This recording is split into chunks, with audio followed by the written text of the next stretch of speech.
Muy bien, vamos a empezar nuestra lectura en Romanos 12. Hoy vamos a empezar a estudiar este pasaje. Dice así la Escritura: Así que, hermanos, os ruego por las misericordias de Dios, que presentéis vuestros cuerpos en sacrificio vivo, santo, agradable a Dios, que es vuestro culto racional.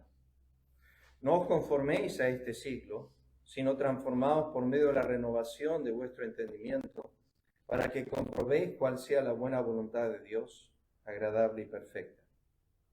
Digo pues, por la gracia que me es dada, a cada cual que está entre vosotros, que no tenga más alto concepto de sí que el que debe tener, sino que piense de sí con cordura, conforme a la medida de fe que Dios repartió a cada uno.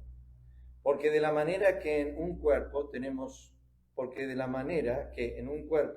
muchos miembros, pero no todos los miembros tienen la misma función.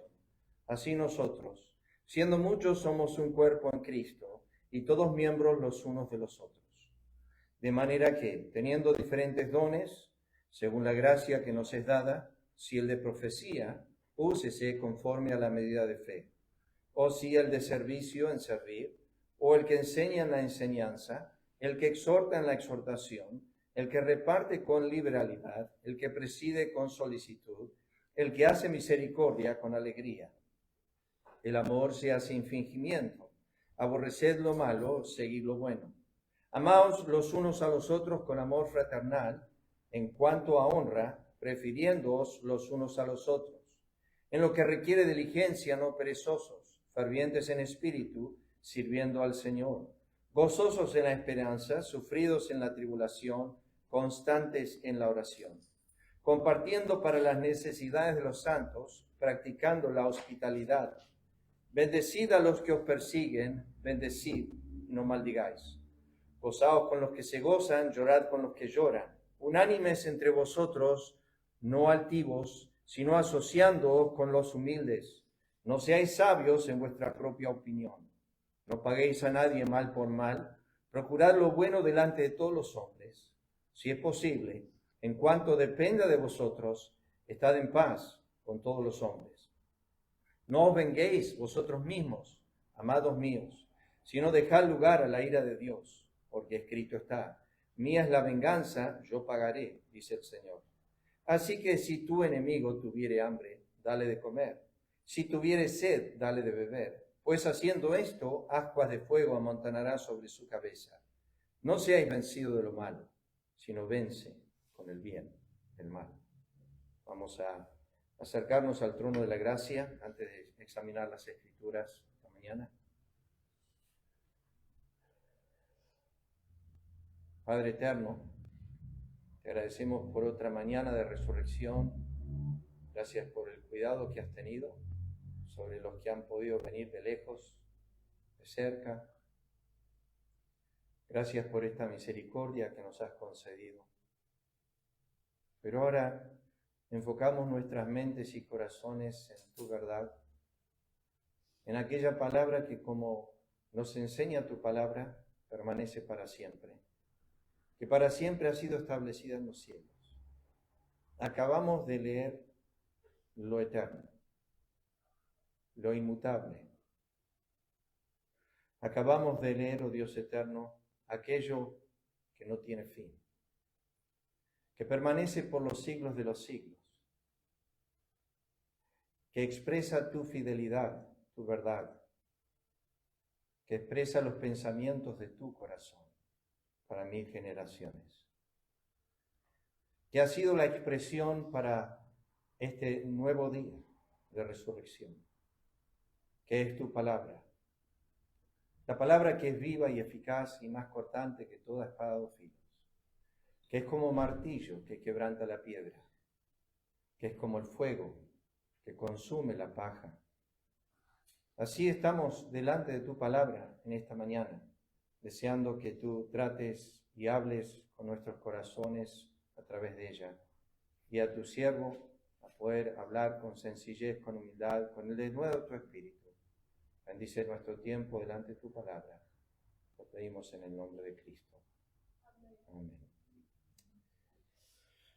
Bien, vamos a empezar con el versículo 1 y yo quería hacer 2 versículos esta mañana, pero sinceramente me quedé estudiando este texto solamente, así que lo vamos a desarrollar lo más preciso posible en la voluntad del Señor. Romanos, ustedes saben, es uno de los, Romanos 12, perdón, 1 al 2, quizás sea uno de los textos más predicados a través de la historia.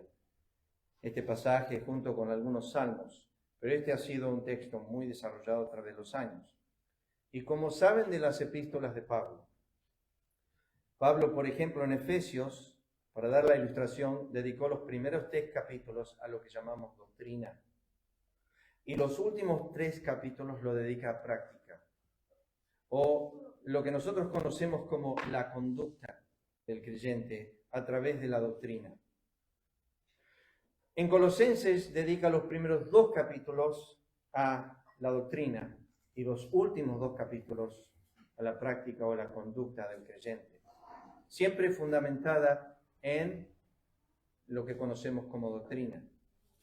En Romanos, él dedica 11 capítulos a doctrina y desde el capítulo 12 hasta el 16 lo dedica a la conducta o a la práctica. Y acá hay un eje, un cambio en el apóstol Pablo, después de la doxología que estuvimos estudiando, después de alabar a Dios por toda esta fuente de doctrina que él va a desarrollar ahora en la expresión práctica, dice así que hermanos, y voy a mostrarles el griego un momento, paso ahí. Este es el texto en el griego, yo no sé el griego, yo no sé leer griego. Pero noté que en todas las traducciones en español cambiaron el orden del texto. Ahora no dicen, no cambia mucho el sentido del texto, pero sí cambiaron el orden. En el inglés está como está en el griego. En el inglés. Específicamente la traducción KJV, esa está directamente sacada del griego palabra por palabra. Ahora he hallado en mi estudio de las Escrituras que la Reina Valera 1960 es muy acertada en lo que es aún en la manera que está en el griego. Pero esta vez la Reina Valera cambió el orden de palabras. ¿Por qué? Porque la primera palabra en el griego, en el texto, es parakalo, que es ruego. Y es importante establecer que cuando Pablo comienza la siguiente sección, baja lo más profundo en humildad, en espíritu. ¿Por qué? Porque la Biblia nos enseña que el pobre habla con ruegos. Ya vamos a introducir el tema, pero quería que ustedes noten conmigo que el griego literalmente comienza con la palabra ruego. Después, adelphoni, que está ahí siguiente, es la palabra hermanos. Y entonces el orden es ruego, hermanos. Ruego, hermanos. ¿Cómo lo tenemos en el español? Reina Valera.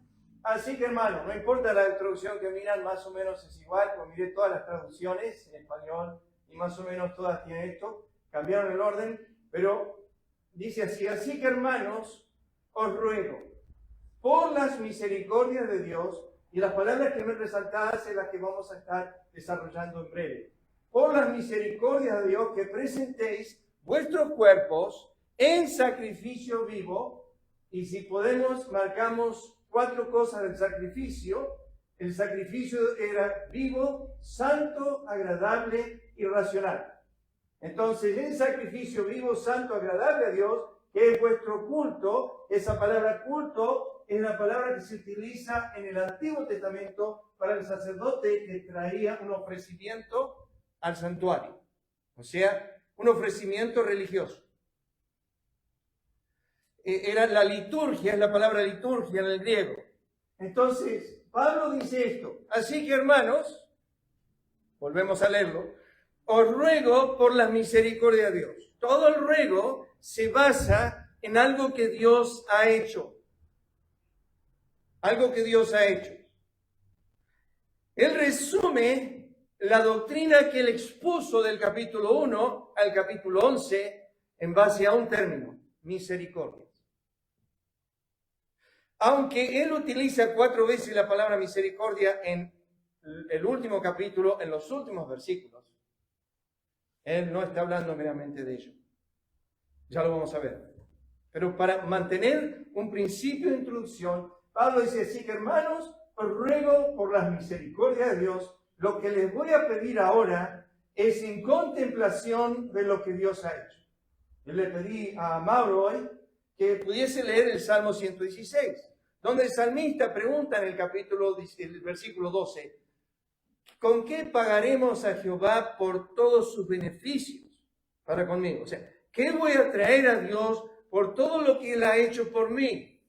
Es la idea detrás del texto de Romanos capítulo 12, versículo 1. Así que, hermanos, os ruego por la misericordia de Dios, Pablo pide una sola cosa: que presentéis, vamos a mirar esa palabra griega, vuestros cuerpos. ¿Por qué no dice vuestro espíritu, vuestra alma? Porque el sacrificio nunca en las Escrituras pertenecía al alma o al espíritu, siempre al cuerpo.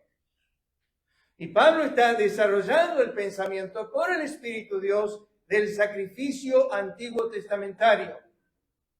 Un hombre se presentaba ante Dios con un sacrificio. Hay solamente, conforme a los comentaristas, solamente 2 sacrificios vivientes en toda la Biblia. El primero fue Isaac, que fue sombra. El segundo es Cristo, que fue la sustancia.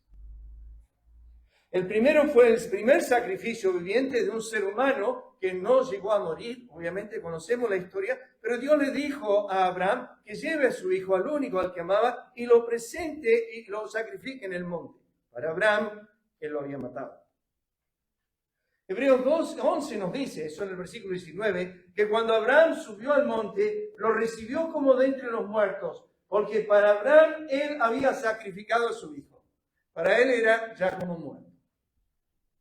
Sin embargo, Isaac fue un sacrificio viviente de la petición de Dios al corazón de Abraham. Cuando en Génesis 22 Abraham realiza el hecho y está en el monte, sabemos que Dios se provee de un carnero para reemplazar, sustituir al hijo que Dios le dijo del cielo: no le hagas nada, muchacho, no lo toques, no lo mates. Y entonces, Abraham subió con el concepto del poder de resurrección. Si ustedes se acuerdan, le dice a los siervos que están abajo, le dije: subiremos y volveremos. Él no dijo subo y bajo solo. Dijo subiremos y volveremos. ¿Por qué? Porque en Hebreos capítulo 11 dice: creía que Dios era poderoso para aún levantarlo entre los muertos, de lo cual lo recibió de esa forma.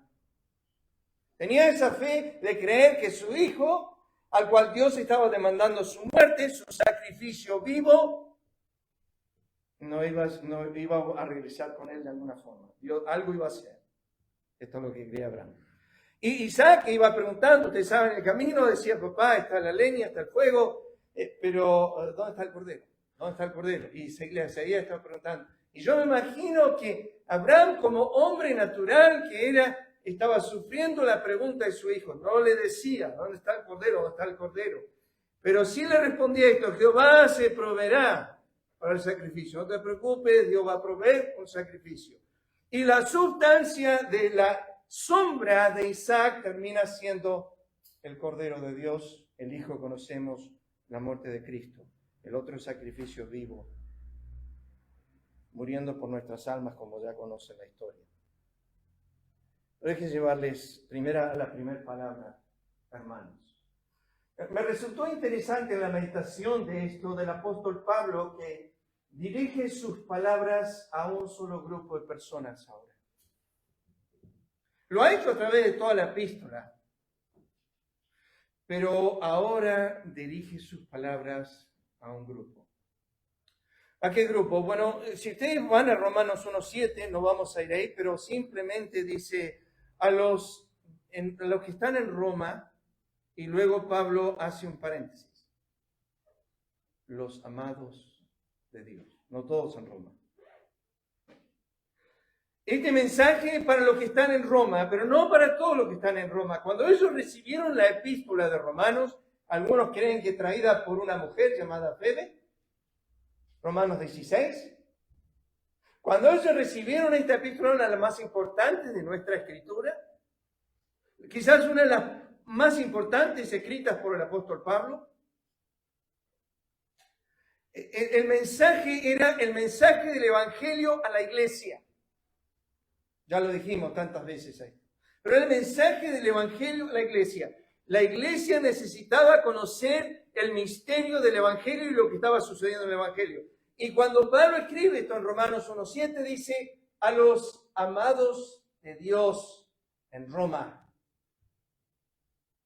Bueno, si creemos Juan 3:16, porque de tal manera amó Dios al mundo que dio a su Hijo unigénito, ese mundo debe ser la inclusión de todos. Entonces yo hubiese escrito Romanos 1:7 a los que están en Roma, amados por Dios en general. El Espíritu de Dios no hace eso. Bajo inspiración divina, dice que Roma no era amada por Dios, pero había en Roma los amados de Dios. Y estoy teniendo un discipulado con un joven los martes ahí en Bragado. Y una de las cosas que Dios le ha iluminado a él es lo sorprendente que de su propia casa él ha conocido el Evangelio y se acuerda, porque ha sido tan temprano en su vida, que se acuerda cuán resistente era la verdad. Ustedes lo conocen, estuvo en el bautismo, su nombre es Gustavo. Y él se acuerda cuán resistente es la verdad, pero me dice que está hablando con cada uno de sus familiares en casa. Desde su abuela a su papá, que su papá, gracias a Dios, quiere acercarse a hablar conmigo. Pero él me cuenta que ve en los rostros de ellos lo que había en su rostro. Dureza, resistencia, rebeldía. Y él dice, no puedo creer. Ellos son igual que yo era. Y dije, bueno, hay esperanza entonces. Dios puede cambiar eso. ¿Y cómo comenzó el cambio? Yendo en bicicleta, me cuenta él, con su primo Tadeo, que le dijo, empecé a leer la Biblia. Lo único que le dijo, empecé a leer la Biblia. Y eso empezó a obrar en el corazón de su primo. Pero Pablo sigue diciendo esto, llamados a ser de Jesucristo. No solamente amados de Dios, llamados a ser de Jesucristo, llamados los obedientes a la fe, que tienen un mismo pensar en lo temporal y lo eterno. No mirando las cosas que se ven, sino las que no se ven. ¿Por qué digo esto? Porque hay hermanos que no piensan igual de lo temporal. Profesan ser hermanos, pero lamentablemente, yo odio esta ilustración, pero están como los aferrados a un mundo temporal, mirando las cosas temporales de esta vida, y cuando Lot y Abraham se separan, Dios le dice ahora a Abraham, ahora levanta tus ojos. Abraham estaba siendo estorbado por otro justo, que ese justo no estaba en el mismo sentir ni en el mismo pensar, al menos en ese momento. Levantó sus ojos, vio la llanura como el huerto de Edén, Sodoma y Gomorra, y dijo, esto es mío, esto es lo que yo quiero, esto es lo que yo anhelo.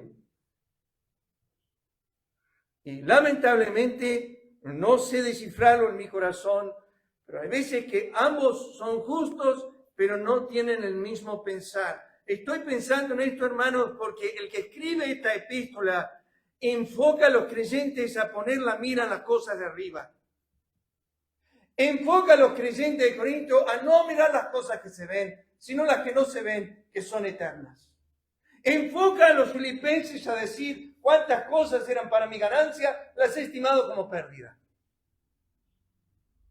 Enfoca a creyentes a vivir una vida de pérdida. Cuando le dice a los corintios, yo con el mayor placer gastaré lo mío y me gastaré de todo por amor a vuestras almas. Ese enfoque es un enfoque que produjo Dios en el corazón de este hombre. De pasar de perseguir lo momentáneo, ahora perseguir lo eterno. De tener una visión de lo momentáneo, y le escribe al joven Timoteo y le dice: teniendo sustento y abrigo, estemos contentos con eso. Si no tenés más que ropa para ponerte, un techo sobre tu cabeza, comida, no busques más que eso. Eso es más que suficiente, porque gran ganancia es la piedad acompañada de contentamiento. Está contento con lo que tenés, no busques más que eso. Eso es una mirada de una persona que tiene su enfoque en la ciudad cuyo arquitecto y constructor es Dios. No está pensando en lo momentáneo. Hermanos, dice el apóstol Pablo, hermanos, o sea, aquellos que están pensando en lo eterno y no lo temporal. Hermanos, aquellos que tienen la mirada en lo eterno y no lo temporal. Hermanos, aquellos que han sido obedientes a la fe, que tienen un mismo sentir, pero sigo. Ellos son los que aman a nuestro Señor Jesucristo con amor inalterable. ¿Cómo puede ser que una pizca de este mundo altere tu amor para con Cristo? ¿Cómo puede ser? ¿Cómo puede ser que te desvíes tan pronto de la verdad, tan pronto de ese profundo amor? ¿Cómo puede ser que este hombre fue arraigado con el amor de Cristo de tal forma que dijo: ese amor ha hecho que yo ya no quiera vivir para mí mismo, sino para aquel que murió y resucitó por nosotros? No puede ser, dice, a mí me conmovió el amor de Cristo. Le dice a Timoteo: todos los que aman su venida. Le dice a los corintios: el que no amare al Señor Jesucristo, sea maldito. Sea maldito. No tiene problema el apóstol escribir esto bajo inspiración divina. Si tú no amas a Cristo, está escribiendo a hermanos que aman a Cristo. ¿Por qué? Porque le va a llevar a la entrega más profunda. Él dio todo. Romanos 12:1 quiere que tú des. Él entregó todo lo suyo. Ahora Él quiere que tú des. Pablo le dice a Tito: saluda a los que nos aman en la fe. Esto me ha pesado tanto a través de los años, hermanos. ¿Cómo puede ser que tú ames a Cristo pero no amas a los santos? ¿Cómo puede ser que el mismo amor que dices tener para con Cristo no lo tienes para con su pueblo? ¿Cómo puede ser eso? Saluda a los que nos aman en la fe. Oh, él sabe que los Gálatas habían sufrido un poco el vaivén de esto. A los corintios también, aunque amando más y amado menos. Yo me alegré con los que me decían: a la casa de Jehová iremos. Hay un espíritu de deseo, de inquirir, de buscar, de adorar, de servir al Señor. Ha habido un cambio. Hoy mandé un video que encontré el pastor Ricardo en internet, amigo mío de años, en Facebook, sobre tu manera de hablar. Cuando Pedro quiso identificarse con los impíos, habló como ellos. La noche que fue entregado el Señor, esa noche en la cual él negó al Señor, la Biblia dice que tu manera de hablar te descubre, le dijo la criada. Y Pedro empezó a maldecir. Tenía que ponerse en el grupo, decir las mismas malas palabras, tratar de estar igual que ellos. Pensé en esto: venid, oíd, todos los que teméis a Dios, y contaré lo que ha hecho a mi alma. Sigue la justicia, la fe, el amor y la paz. No con todos, con los que de corazón limpio invocan al Señor. Tú sabes y yo sé que no todos tienen el mismo sentir. Puede ser que vayas a la casa de un hermano y en 2 o 3 horas sentado con él no te mencione una sola vez la persona de Dios, la palabra, lo que sea. Puede ser que pasan semanas, meses y nunca te habla de Cristo. Es simple, Él no está en las Escrituras. Es simple, Él no pasa tiempo en la presencia de Dios. Es simple, no tiene una persecución de Dios. Entonces, tenemos que hacernos la pregunta: ¿será o no será? ¿Es o no es? ¿Hay genuinidad o no la hay? Pablo escribe esta frase y cuidado. cuidado con llamar a cualquier hermano. Cuidado con usar ese término liberalmente. Hay movimientos, iglesias, que tú entras y enseguida te dicen hermano, hermano, hermano, y hasta te ponen a decir algún testimonio o algo. ¿Quién sabe que yo soy un hermano? Es la relación más estrecha, en la relación que Cristo trajo a los suyos. Cristo dijo eso. Vosotros sois mis hermanos en la resurrección. Y de decirle a mis hermanos, ¿qué lugar el señorío, el Señor del universo, baja a llamarnos relación de hermandad en Cristo, la que Él estableció en el cuerpo? Pero son los que tienen un mismo sentir, un mismo pensar, una misma persecución, un mismo anhelo. Es a ellos que Pablo baja este concepto y les dice, hermanos, os ruego, no tendría que ser así. No tendría que ser de esta manera, hermanos. No tendría que después de 11 capítulos de dar una disertación sobre la doctrina del Evangelio, no tendría que ser que él tenga que rogar.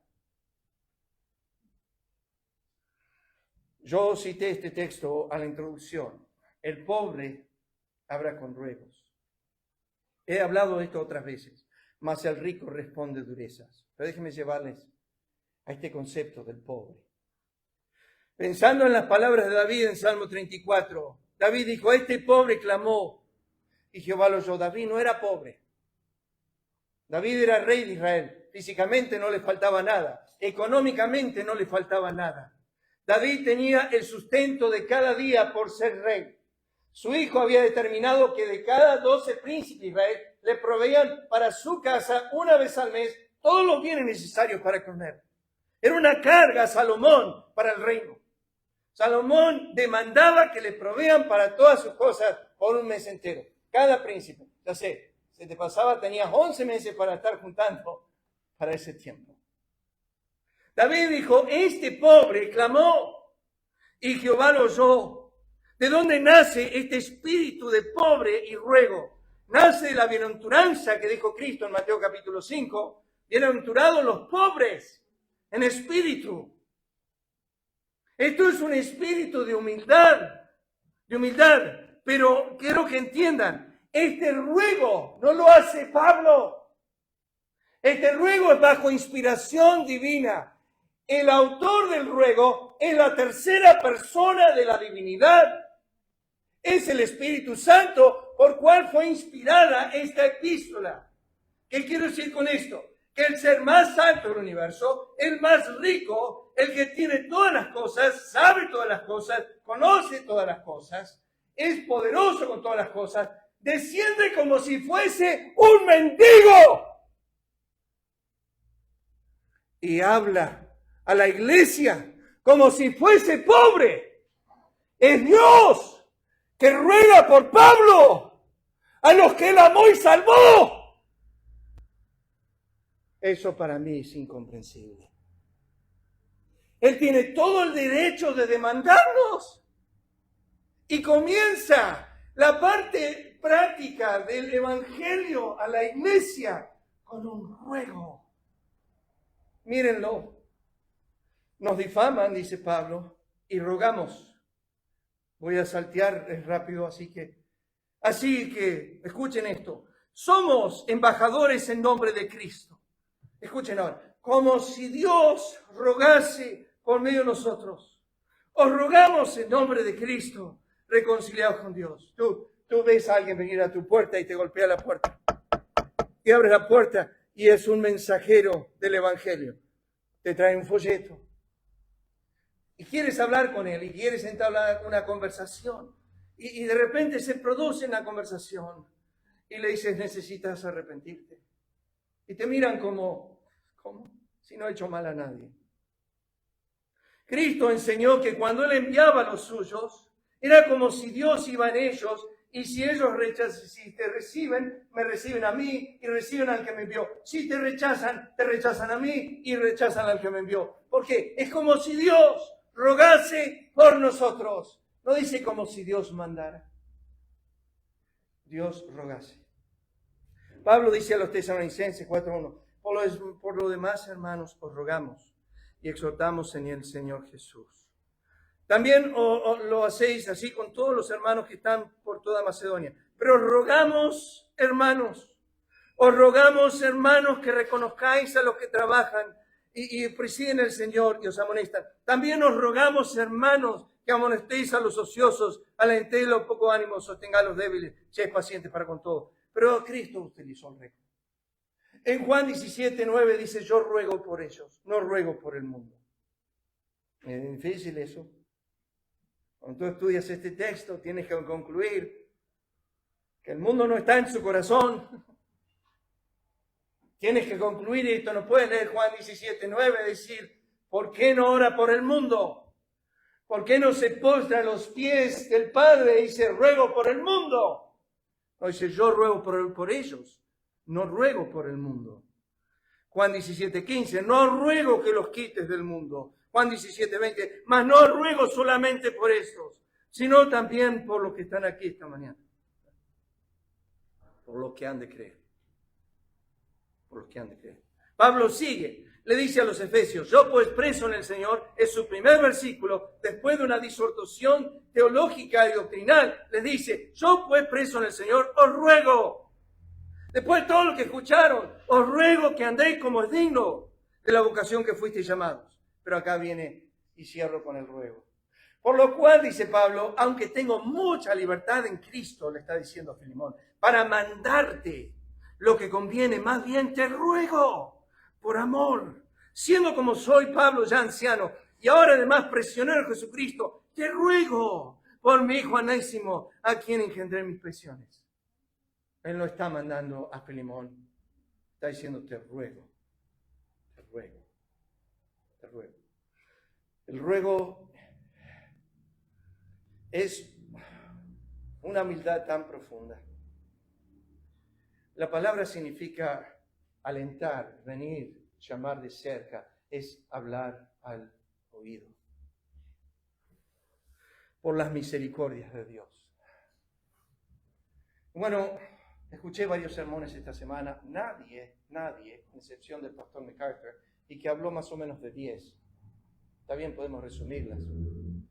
Pero yo decidí buscar las misericordias de Dios solamente, obviamente, en Romanos. Comenzando con Romanos 1:17, salté un montón, pero les doy algunas. La misericordia de la revelación. Eso es un tema inmenso en las Escrituras. La revelación de Dios es un tema tremendo, pero la misericordia de la manifestación. En Romanos 1:19, si ustedes se acuerdan, dice, las cosas que de Dios se conocen les es manifiesto porque Él se los manifestó. Es una misericordia en Dios. No dejó a los hombres en ignorancia. La misericordia de claridad. Romanos 1:20 dice, sí, y se hizo claramente visible. La misericordia de reprensión. Esto entra en el paquete de lo que Dios le dijo a Moisés en el monte, que cuando le hizo pasar todo su bien, dijo, no tendrá por inocente al culpable. Tú estarías pensando que Dios es un desbalanceado si solamente tiene misericordia y no hace nada con los impíos. Dios tiene misericordia cuando reprende. Él atiende a los justos. La Biblia dice que vendrá para ser glorificado en sus santos y para atribular a los que los atribulan. O sea, en 2 Tesalonicenses 1 dice que cuando Cristo venga, uno de los temas es pagar a los que te hicieron mal. Y eso es justicia. Eso es reprensión. La misericordia, dice Romanos 2:4, de la benignidad, de la paciencia, de la longanimidad. La misericordia, Romanos 2:11, de la imparcialidad en Dios. La misericordia de escribir en nuestros corazones la ley. La misericordia de revelar por la ley nuestros corazones, Romanos 3:9-18. Nuestra condición humana. Demostrarnos, y eso lo vamos viendo a medida que vamos creciendo en gracia. La misericordia de la justicia de Dios, Romanos 3:21. La misericordia de la justificación, Romanos 3:24. Y puse ahí, quiero que lo noten, esto es justificación por gracia. Porque 7 veces en Romanos aparece la justificación de Dios, 7 distintas maneras. La misericordia de la redención, Romanos 3:24. La misericordia de la propiciación, la misericordia del perdón, Romanos 6-8.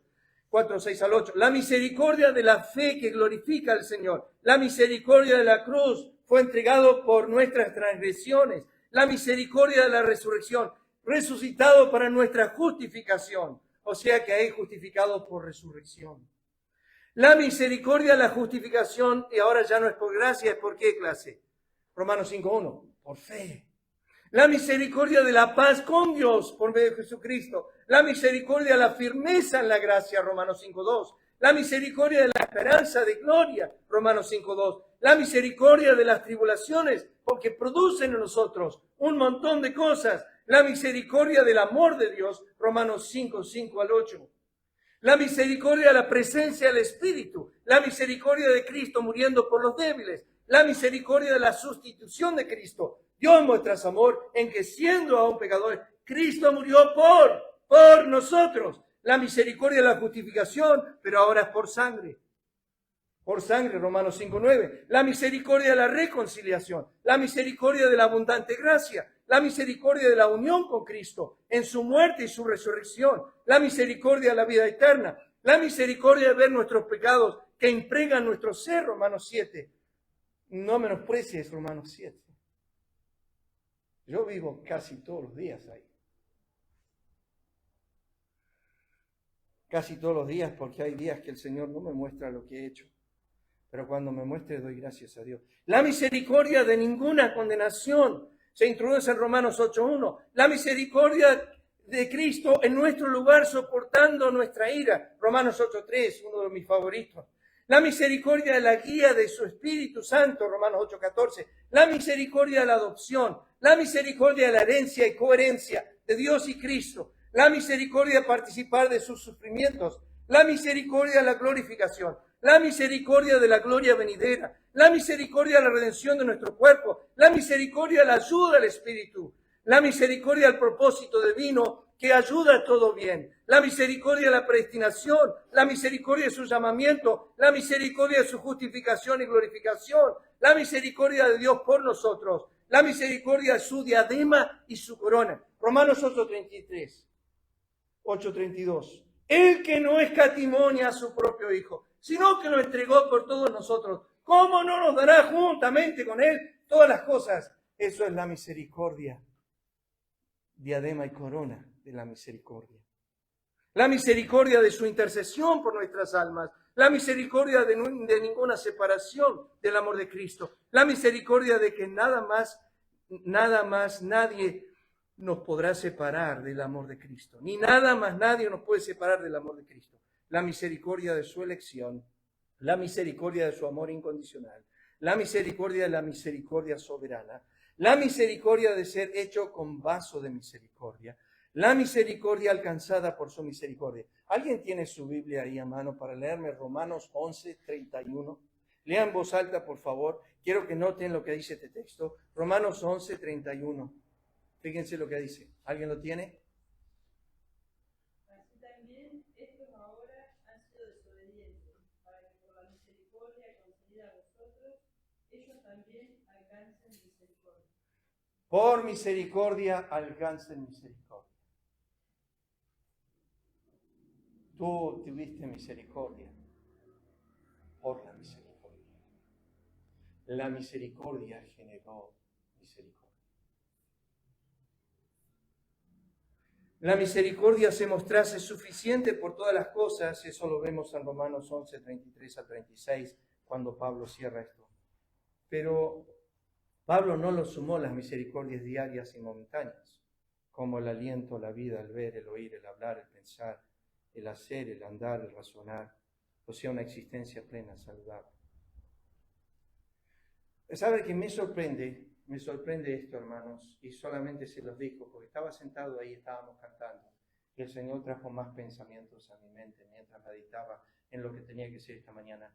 Y una de las cosas que me trajo a la mente, que es sorprendente como nosotros nos sorprendemos de que Dios nos haya dado luz del Evangelio.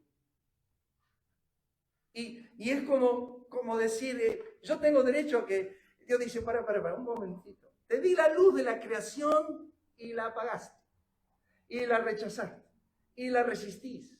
Y no crees que yo existo, que soy Dios.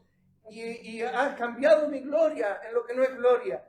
Y has cambiado la verdad de Dios por la mentira. Y también decís, ¿y por qué no me hiciste ver a Cristo crucificado? Y es como que la luz de la conciencia de Romanos 2 y la luz de la creación de Romanos 1 fueron totalmente denegadas por los hombres. ¿Con qué derecho le vas a decir a Dios, dame la luz del Evangelio? Perdón, Dios dice, yo te di la luz de la creación, la rechazaste. Te di la luz de la conciencia, la rechazaste. ¿Con qué derecho me pides que te dé la luz de la palabra y del Evangelio? Si tú rechazas todo lo que te doy, ¿por qué te tengo que dar más? La siguiente palabra en el texto es presentéis. Solo leo los versículos rápidamente. Hazlo con mano por vuestra humana debilidad, esto es Romanos 6. Pablo comienza con esta palabra en Romanos 6, que así como para iniquidad presentasteis vuestros miembros para servir a la inmundicia, a la iniquidad, así ahora para santificación, misma palabra griega, presentad vuestros miembros para servir a la justicia. Presentar es la palabra griega que significa ponerse de pie, estar en el lugar, ponerse adelante como disponibilidad. Tú vas a ser llamado. Este es el lugar donde yo no quiero estar, pero tengo que estar. No tengo forma de esquivarlo. Pero tú, ¿por qué juzgas a tu hermano? Tú también, ¿por qué menosprecias a tu hermano? Porque todos nos presentaremos ante el tribunal de Cristo. Misma palabra griega. Nos vamos a presentar un día ahí. No quieres estar ahí, pero vas a estar ahí. La Biblia dice de Cristo que va a presentar la iglesia a sí mismo. Una iglesia gloriosa que no tuviese mancha ni arruga. O sea, la va a traer de pie. Seguramente va a estar el Padre y va a traer la iglesia. Va a ser como Ana cuando trajo al pequeño Samuel y lo presentó a Elí. Le dijo, por este oraba. Va a ser como Judá cuando dijo, no puedo subir a mi padre y el muchacho no esté conmigo. Ahora Cristo dice, yo salí fiador de Colby y no puedo estar en el trono sin él. Y cuando llegue al trono va a decir, este de los que me diste no perdí ninguno. ¿Te acordás de Colby? Me lo diste. Él no lo pude perder. Acá está, te lo presento. Es mío, es tuyo, es nuestro por los siglos de los siglos. Va a presentársela a sí mismo una iglesia gloriosa que no tuviese mancha ni arruga, ni cosa semejante, sino que fuese santa y sin mancha, en su cuerpo de carne, por medio de la muerte, para presentaros, Él nos va a presentar delante del trono, santos, sin mancha, irreprensibles. Tú no vas a estar en el trono diciendo, no le hice mal a nadie, no miré ninguna mujer, no, el que te presenta acá es mi hijo. Y te presenta según su justicia. Te presenta según su obediencia. No la tuya. Tú no estás aquí por tu santidad, por tu irreprensibilidad y sin mancha. Él hizo todo eso por ti en el Calvario. Pablo dijo a Timoteo, procura con diligencia presentarte a Dios aprobado. Esto me pasa toda la semana cuando voy al texto. Yo esta mañana, hermanos, tengo que dar cuenta por lo que estoy enseñando esta mañana. Tengo que dar cuenta cómo alimento las ovejas de su rebaño. Y yo tengo que dar cuenta, y por eso Pablo dice, presentate ante Dios como obrero que no tiene que avergonzarse, que usa bien la palabra verdad. O sea, que estás trazando correctamente las Escrituras. Sigue el texto. Presentad vuestros cuerpos en sacrificio vivo, santo, agradable a Dios, que es vuestro culto racional. Pensé en esto un momento, vuestros cuerpos. Ya dije lo que he dicho al principio, que no hay una referencia bíblica, sino la presentación de cuerpos en la Escritura. Y el cuerpo, conforme a la mayoría que escuché y leí esta semana, representa el todo del hombre. O sea, el alma, el espíritu. Hay algunos que son bipartitos, otros que son tripartitos. Y si alguien dice, ¿qué es eso, pastor? Algunos creen que estamos compuestos de inmaterialmente dos partes, alma y espíritu. Y algunos que creen que estamos compuestos de solamente una parte, el alma. Algunos lo dividen así, parte material e inmaterial. mi humilde inclinación, y no es un tema para debatir, pero yo soy tripartito, que significa que creo que hay alma, espíritu y cuerpo. ¿Por qué creo eso? Varias razones, pero le digo algo. Primera Tesalonicenses 5, versículo 24, dice, Él santificará por completo vuestra alma, espíritu y cuerpo. ¿Ok? Eso es un texto. El otro es, Cristo dijo, Padre, en tus manos encomiendo mi espíritu. Esa es la parte espiritual. No dejarás mi alma en el Seol. El espíritu fue la mano del Padre, el alma al Seol. Y no dejarás que mi cuerpo vea corrupción. Tres partes. ¿Ok? No es... O sea, el otro texto, Hebreos capítulo 4, versículo 12. La palabra de Dios es viva, eficaz, más cortante que toda espada de dos filos, que hace distinción entre el espíritu y el alma. O sea, yo estaba discutiendo este tema en el retiro de hombres. Estábamos ahí en un debate en la mesa con los hombres, los doctores de la ley. Hermosa charla tuvimos, casi nos agarramos la trompada, pero no importa. Todo en el amor de Cristo. No. Mi querido pastor, que Timo ya está con el Señor, Pastor MacArthur, es bipartito. Que es solamente dos partes, material y inmaterial, alma y espíritu. Pero el cuerpo, dice Pablo, no es para la fornicación. Pero acá resume esta frase, escúchenla. Sino para el Señor. Y el Señor para el cuerpo. Está hablando de comer, de las dádivas. Está hablando de todas estas cosas. Y Pablo dice, perdón, necesito aclarar que el cuerpo no fue hecha para la comida, ni la comida para el cuerpo. El cuerpo, como creyentes, fue hecho para el Señor. Y el Señor para el cuerpo. Cuando entiendes eso, la parte de comida, además, pasa a ser muy secundario. Y Pablo sigue diciendo, ¿no sabéis que vuestros cuerpos son miembros de Cristo? Uno dice, es figurativo. Efesios capítulo 5 dice, yo soy parte de su carne, de sus huesos. Cristo miró a la iglesia y dijo lo que Adán dijo de Eva. Ahora ella es varona, es igual a mí, es parte de mí. Efesios, sigo con Corintios, el mismo capítulo 6. Ignoráis que vuestro cuerpo es templo del Espíritu Santo, el cual está en vosotros, el cual tenéis de Dios, y no sois vuestros, porque habéis sido comprados por precio. Glorificad pues a Dios en vuestro cuerpo y en vuestro espíritu, los cuales son de Dios. Importa, clase, ¿qué haces con tu cuerpo en la glorificación de Dios? Mi cuerpo, no importa lo que hago con él. Sí importa. Porque o glorifica o no glorifica al Eterno lo que tú haces en tu cuerpo.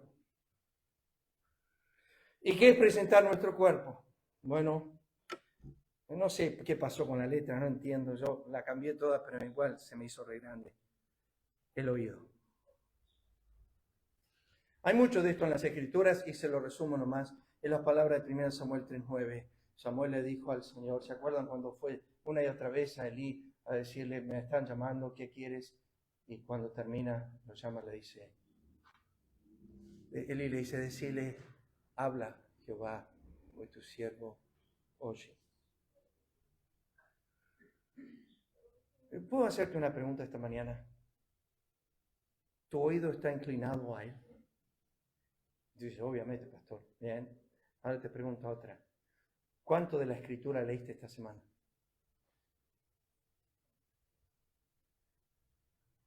¿Presentaste tu oído a él para que él hable? Cuando Pablo dice, presentad vuestros cuerpos, se está involucrando el oído. Sigo. Y hay mucho. No vamos a mirar eso. La boca. Este miembro del cuerpo que tenemos tanto problema, como dice Santiago capítulo 3, pero el salmista en Salmo 141:3 trajo su boca al Señor y le dijo, guarda mi boca, oh Jehová, guarda la puerta de mis labios. El que guarda su boca, guarda su alma de angustia, dice Proverbios. Yo no la puedo guardar. El Señor sí la puede guardar. ¿Cómo lo hago? Vengo, me presento a la mañana y digo, Señor, guarda mi boca. Que hable de tu justicia, que hable de tus obras, que hable de tu grandeza. que no hable pavadas. Los pies. El salmista dijo, ojalá fuesen ordenados mis caminos para guardar tus estatutos. Ordena mis pasos con tu palabra y ninguna iniquidad se enseñará de mí. De Jehová son los pasos del hombre. Y después dice, y el hombre no es señor de su camino. O sea, Dios controlando mi senda. Eso es Romanos capítulo 8, versículo 14. Los que son guiados por el Espíritu de Dios. Hay una frase, y se la digo así cortita, hay una frase en Juan que en la palabra enviado aparece más de 40 veces en el Evangelio de Juan, y cada vez de Jesucristo. Y si uno mira al siervo de Jehová y le preguntaba, ¿qué haces ahí en el pozo al lado donde apareció la mujer samaritana? Y le preguntaba, Señor, ¿qué hace? Me es necesario pasar por Samaria. ¿Por qué? Porque el Padre quiere que hable con la mujer samaritana. Me es necesario pasar por Samaria. Y me es necesario estar en la pileta de Bethesda. Me es necesario hablar con el ciego. Me es necesario, y donde he sido enviado, ahí voy. Era dispuesto a ir donde he sido enviado. Y cuando llegas al Calvario, levanta los ojos, miras en alto y lo ves colgando ahí. Y le dices, Señor, ¿qué haces ahí? Fui enviado. Fui enviado. Estoy aquí porque fui enviado. Mis pies van donde Él quiere. Ustedes se acuerdan Moisés, y lo puse como ilustración. Dios le dijo a Moisés, ¿quién le dio la boca al hombre? ¿Quién hizo al mudo? ¿Quién hizo al sordo? ¿Quién hizo al ciego? Y después le dice Dios a Moisés, ve y yo estaré con tu boca. Yo estaré con tu boca. Dios dice, vos anda y habla. Y esto le dijo Cristo en Mateo capítulo 10 a los discípulos. No penséis lo que habéis de decir en aquella hora, porque se os dará lo que debéis decir. No podían resistir a Esteban, dice, por la sabiduría con la cual hablaba. ¿Era Esteban? No, era el Señor. Jeremías se le dijo, Jeremías tenía que ir y no quería ir. Y dijo, soy niño, no sé hablar. Y el Señor le dijo, Jeremías, yo te llamé, no cuando eras niño ni cuando no sabías hablar, te llamé cuando no existías. Cuando todavía no estabas en el vientre de tu madre. Antes que te formase en el vientre te conocí. Antes que nacieses te santifiqué y te di por profeta a las naciones. Y Jeremías le dijo, no sé hablar. Y Dios le dijo, yo todavía no terminé. Y nota en versículo 9 lo que dice, extendió Jehová su mano y tocó mi boca. No digas no sé hablar. Yo te voy a dar la palabra que es necesaria que hables. Las manos de este cuerpo mío. Enséñame a hacer tu voluntad. Una y otra vez Filipenses dice que Dios produce el querer como el hacer de su buena voluntad. La mente. El salmista oró 13 veces, enséñame. Reconoció que necesitaba ser enseñado. Una y otra vez. Enséñame.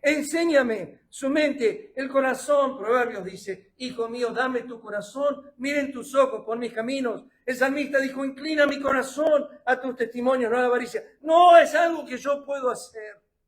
Enséñame, oh Jehová, tu camino, caminaré en tu verdad. Afirma mi corazón para que tema. Los ojos, abre mis ojos. Miraré las maravillas de tu ley.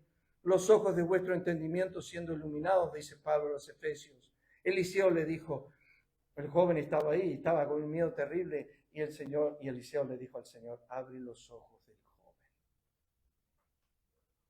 No ve.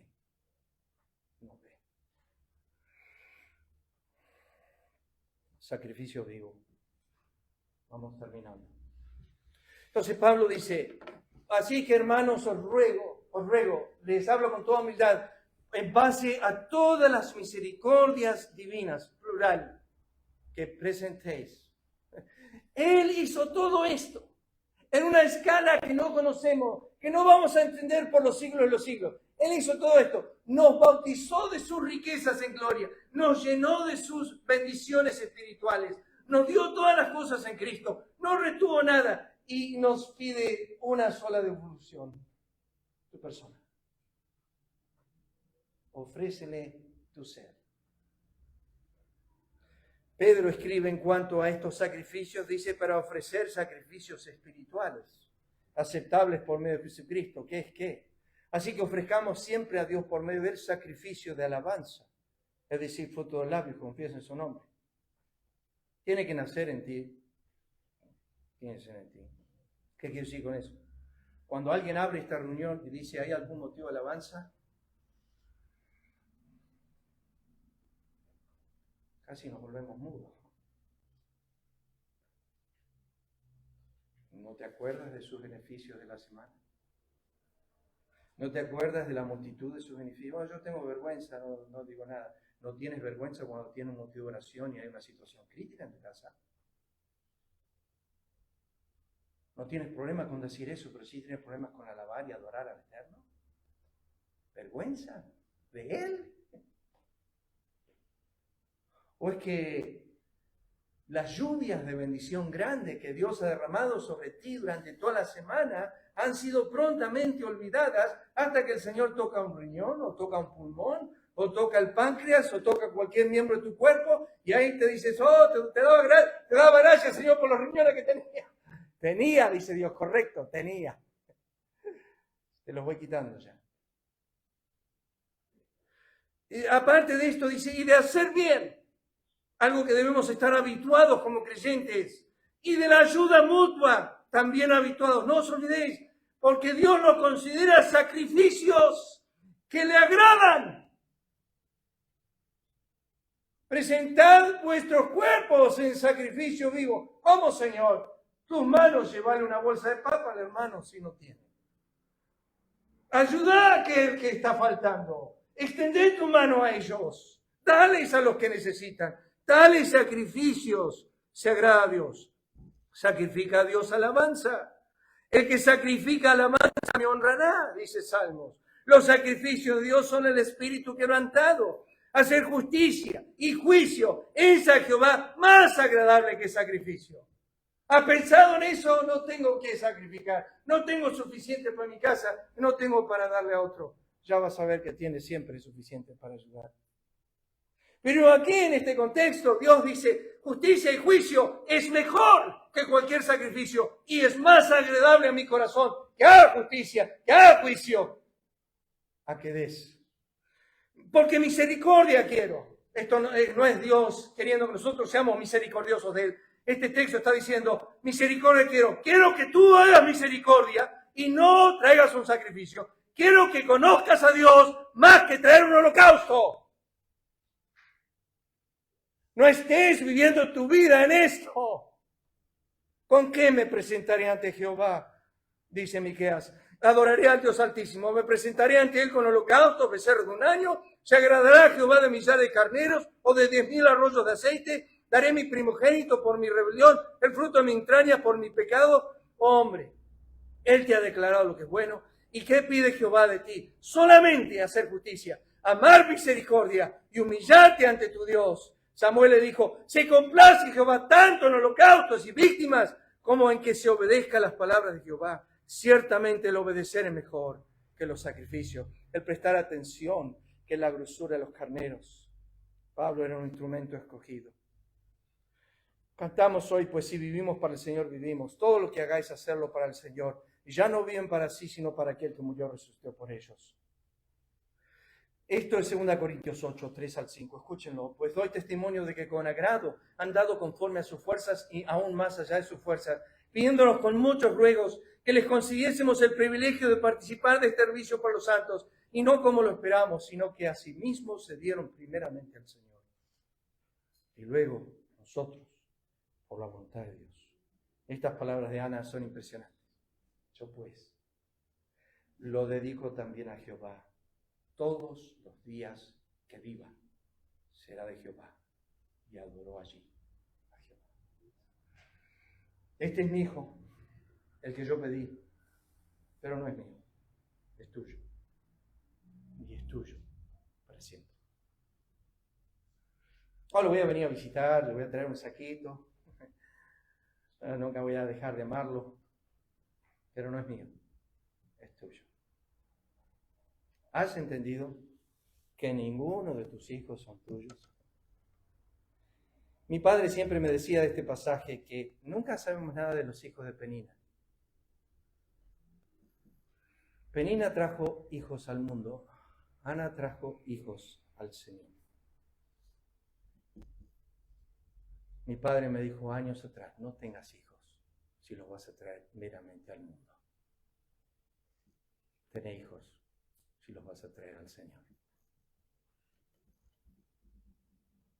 Esto de entregar el cuerpo. ¿Han oído la historia de los 2 misioneros moravos? Se las relato rápidamente. 2 jóvenes moravos. La fecha exacta, después se las busco. Había una isla que tenía solamente esclavos. Y estos misioneros moravos escucharon eso y que para entrar en la isla solamente podían ser vendidos como esclavos. Así que se fueron de sus casas. Y llegaron al puerto, se vendieron a la esclavitud para poder llevar el evangelio hasta 3.000 almas. Y cuando el barco estaba partiendo del puerto, uno de ellos gritó a la multitud que los estaba despidiendo que el cordero que fue inmolado vea la aflicción de su alma y queda satisfecho. Y fueron años más tarde a esa isla. Y había un cementerio lleno de cruces y 2 monumentos a 2 jóvenes. Aquí están los restos de estos 2 que entregaron sus vidas a la esclavitud para que conozcamos a Cristo. Presentad vuestros cuerpos en sacrificio vivo, santo, agradable a Dios, que es vuestro culto. Y Pablo utiliza una palabra que conocemos todos, racional, que es la palabra en el griego lógica, que es lógico. Si Dios dio tanto, nosotros debemos devolver. Hermanos, vamos a pedir al Padre eterno, agradecido por esta mañana de resurrección. Bendice tu palabra y solamente ella, que trate con nuestras almas, que pensemos en este ruego profundo de las misericordias de Dios para con nosotros, pensando que el cuerpo que tenemos es tuyo, los ojos que tenemos son tuyos, los oídos que tenemos son tuyos, la boca que tenemos es tuya, la mente que tenemos es tuya. Las manos que tenemos son tuyas, los pies son tuyos. Es como dijo David, te devolvemos a ti de tu mano. Es solamente devolver a ti lo que te pertenece. Ayúdanos a no ser egoístas, con tan grande amor, con tanta misericordia otorgada. Pedimos, Padre, tu bendición, en nombre de Cristo. Amén. El Señor les bendiga.